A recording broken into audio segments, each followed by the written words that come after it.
Dadi tumengkut dikirimaken kalih para leluhur caos hormate datang Indang Dahyang ya. Indang Dahyang niku sini napa niku senes setan, senes demit, senes jin. Indang Dahyang niku wong sing tua-tua prukah teng desa niki tiyang niku pejah diarani Danyang. Mulane nek enten wong resik, wong saroh niku tilik umahe Danyang.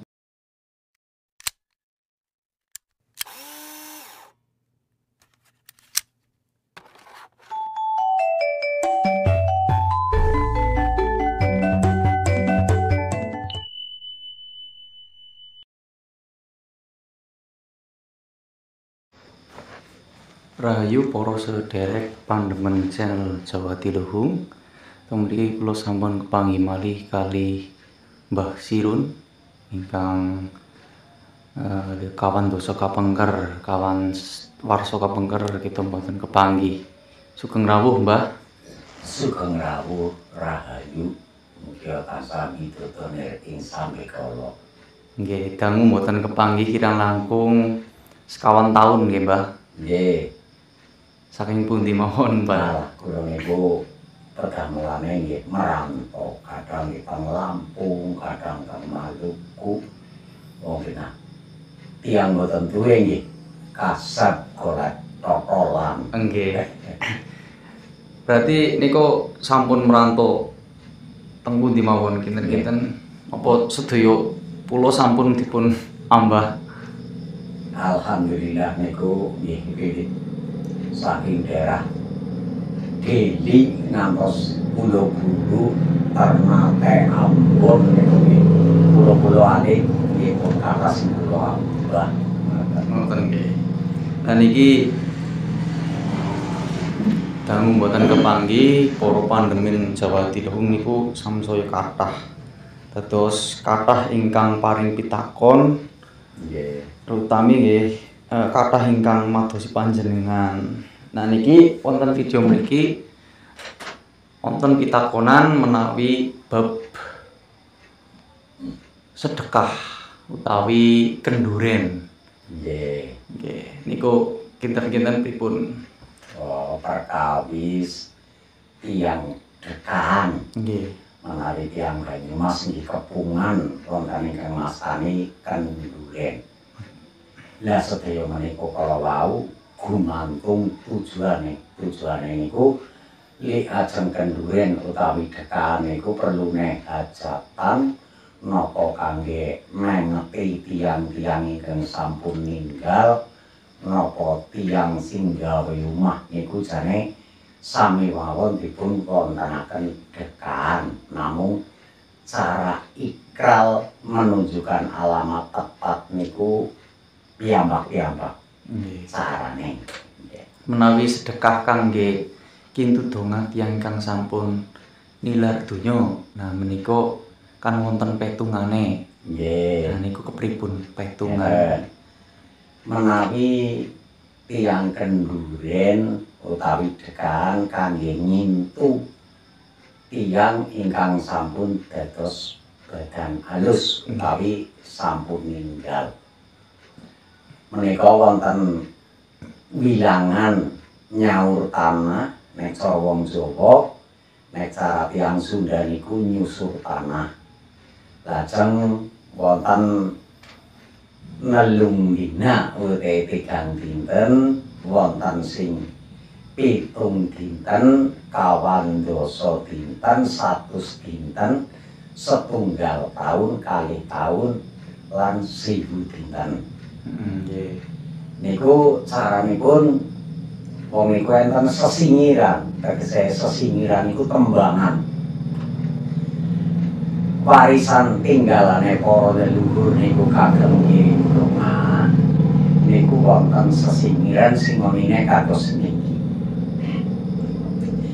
Mangsa siji sawana ingkang niku tegese nyaur tanah nalika gebleke wau dikubur, lajeng ndayune niku ngirim donga ndongakaken niku. Nggih. Katelune ingkang sampun lumrah tegese telung dina sing umume. Pitung dina pasarane. Tadi cangkepe pitung dina. Iku tadi nyaur tanah telung dina pitung dina. 55 matang puluhe loro 500 dinane. Tegese 55 matang puluhe nggih. Nggih. Umpamane mati dinten semua kliwon. Nggih. Ngitung mawon semua Setu, Minggu, Senin, Selasa niku 5. Nggih. Nggih. Kliwon manis paing pon wage. Nggih. Niku 5. Dadi nek matine semua kliwon genep 40 dina niku tang Selasa wage. Niku dipendet Senin olah ndalune malam Selasa kepungane genep 40 dina. Dina ngesuk. Nggih. Lah, loro 5 nyatus dinane. Ninggale semua kliwon, loro berarti Setu, semua Setu. Nggih. 5 niku wage. Dadi nyatus dinane besok tang Setu wage. Kan ya niku. Lajeng diterusaken sesingeran niku wau. Wau kan nggih, Pun. Nggih. Loro 5 nyatus dinane, nggih kan? Terus kapat-kapat. Kapat-kapat niku umpamane ninggale bulan Sura. Benjang guli sedekah genep setahun niku bulane Sura. Ning dicukut kapat-kapat umpamane ninggale niku semua kliwon. Dihitung semua Setu, Minggu, Senin. Ya, berarti dina Senin. Kliwon manis paling pon. Jadi niku guli sedekah setahune niku dinane malam Senin pon. Niku sasine nggih sami sasine sami kali gebleke bulane Sura. Nggih. Diterusaken mendhak ping kalih tegese 2 taun.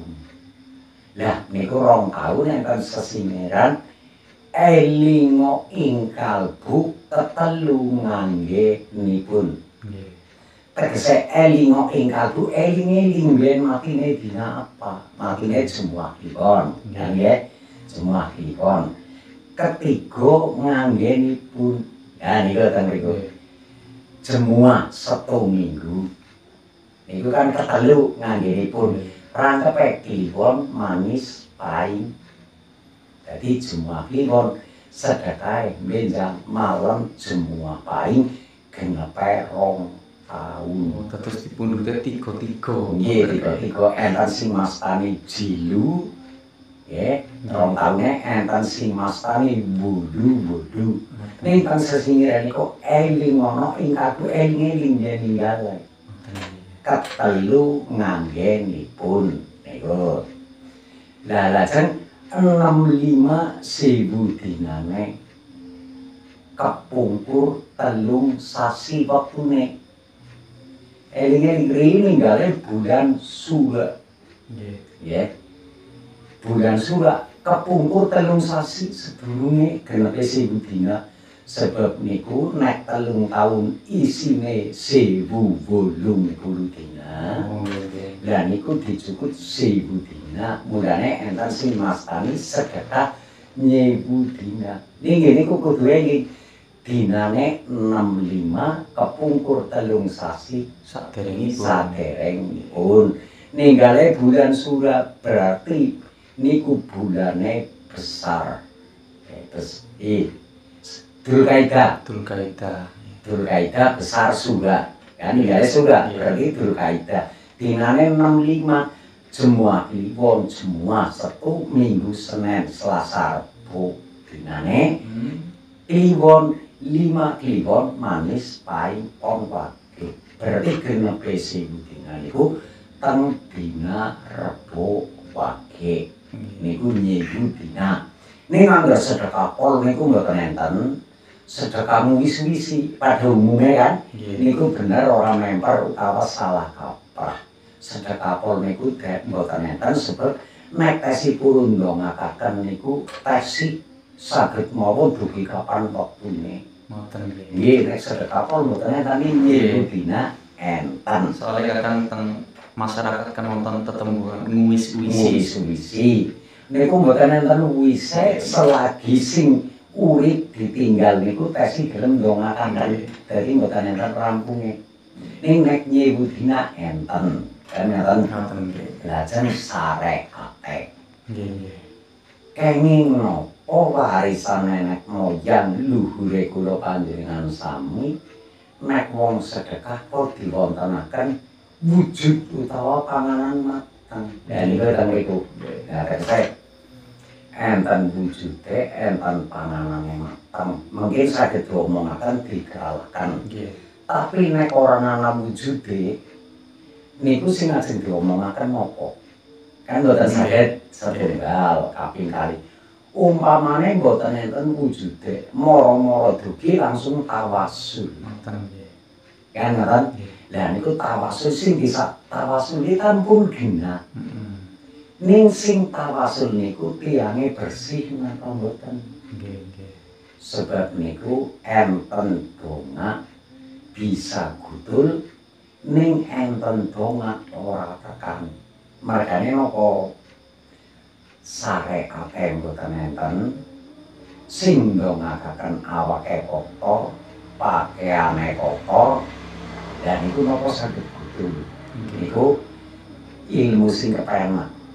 Ngoten nggih. Niku dinalar niku ngoten. Dadi sae-saenipun enten wujud diikralaken tawasul didongani. Sebab tiyang ndongakaken luhur niku mboten beda kali wong ajeng nglayangi. Ditulis layang, ditulis alamat, dipakai amplop enten prangkone. Insyaallah niku gudul. Jadi enten ikral, enten tawasul didongani. Mboten beda kali tiyang nglayang. Lha kan kata cara syariat warisane para leluhurin tiyang dekahan niku diwujudaken enten wujude tumpeng ubur ampe lan sanes-sanesipun. Nggih. Lah niku jane sedaya sing diwontenaken niku kabeh niku ngamal sedekah utawi sedekahan.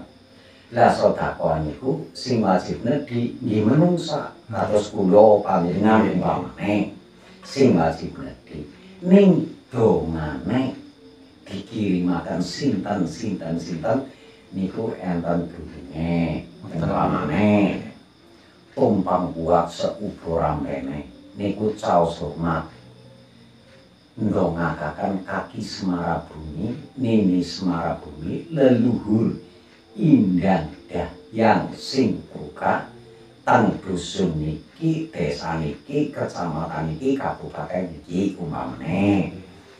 Lah niku napa mboten musyrik monggo kuneng agama. Ngoten nggih. Kadang boten rujuk kali wujudipun Nah, nggih. Musik lan botene niku gumantung menungsane. Sebab musrik sirik niku manggone teng atine menungsa. Umpamane menungsa sing ngomong sirik menawa niku menungsa niku lah sing atine sirik lan musrik. Sebab niku kabeh syariat kangge nyuwun dhateng Gusti Allah. Dadi tumengkut dikirimaken kali para leluhur caos hormate dhateng Indang Dahyang ya. Indang Dahyang niku sini napa niku senes setan, senes demit, senes jin. Indang Dahyang niku wong sing tua-tua prukah teng desa niki tiyang niku pejah diarani danyang. Mulane nek enten wong resik, wong saroh niku tilik umahe danyang.